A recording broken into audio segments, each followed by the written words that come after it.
Il y avait déjà bien des années que de Combray, tout ce qui n'était pas le théâtre et le drame de mon coucher n'existait plus pour moi.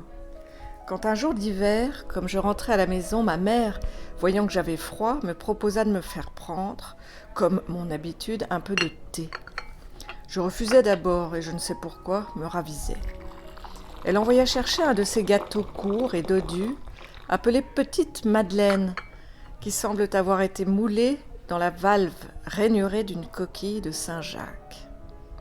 Et bientôt, machinalement, accablé par la morne journée et la perspective d'un triste lendemain, je portais à mes lèvres une cuillerée de thé où j'avais laissé s'amollir un morceau de madeleine. Mais à l'instant même où la gorgée mêlée des miettes du gâteau toucha mon palais, je tressaillis, attentif à ce qui se passait d'extraordinaire en moi. Un plaisir délicieux m'avait envahi, isolé, sans la notion de sa cause. Il m'avait aussitôt rendu les vicissitudes de la vie indifférentes, ses désastres inoffensifs, sa brièveté illusoire. De la même façon qu'opère l'amour, en me remplissant d'une essence précieuse, ou plutôt cette essence n'était pas en moi, elle était moi. J'avais cessé de me sentir médiocre, contingent, mortel. D'où avait pu me venir cette puissante joie ?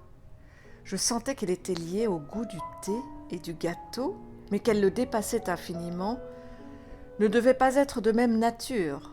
D'où venait-elle ? Que signifiait-elle ? Où l'appréhender ?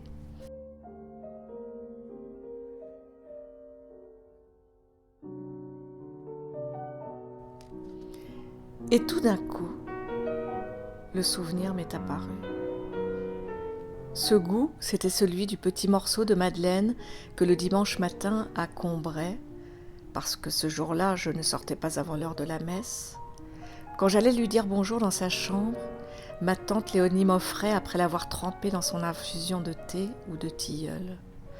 La vue de la petite Madeleine ne m'avait rien rappelé avant que je n'y eusse goûté. Peut-être parce que, en ayant souvent aperçu depuis, sans en manger, sur les tablettes des pâtissiers, leur image m'avait quitté ces jours de Combray pour se lier à d'autres plus récents. Peut-être parce que ces souvenirs abandonnés si longtemps, hors de la mémoire, rien ne survivait.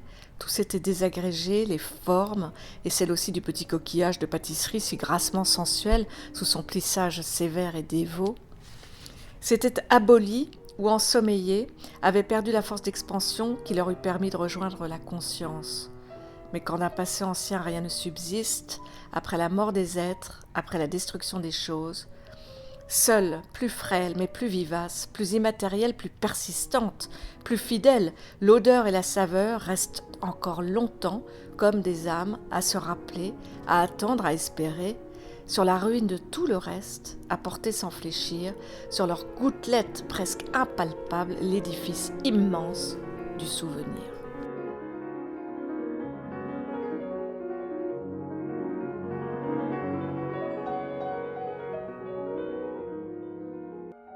Et dès que je reconnus le goût du morceau de madeleine trempé dans le tilleul que me donnait ma tante, quoique je ne susse pas encore et dusse remettre à bien plus tard de découvrir pourquoi ce souvenir me rendait si heureux, aussitôt la vieille maison grise sur la rue, où était sa chambre, vint comme un décor de théâtre s'appliquer au petit pavillon donnant sur le jardin, qu'on avait construit pour mes parents, sur ses derrières, ce plan tronqué que seul j'avais revu ce jour-là. Et avec la maison, la ville, depuis le matin jusqu'au soir, et par tous les temps, la place où on m'envoyait avant le déjeuner, les rues où j'allais faire des courses, les chemins qu'on prenait si le temps était beau, et comme dans ce jeu où les Japonais s'amusent à tremper dans un bol de porcelaine rempli d'eau de petits morceaux de papier, jusque-là indistincts, qui à peine y sont plongés, s'étirent, se contournent, se colorent, se différencient et deviennent des fleurs, des maisons, des personnages consistants et reconnaissables. De même, maintenant, toutes les fleurs de notre jardin et celles du parc de Monsieur Swann, et les nymphéas de la Vivonne, et les bonnes gens du village, et leurs petits logis, et l'église, et tout Combray et ses environs, tout cela qui prend forme et solidité, est sorti, vit les jardins de ma tasse de thé.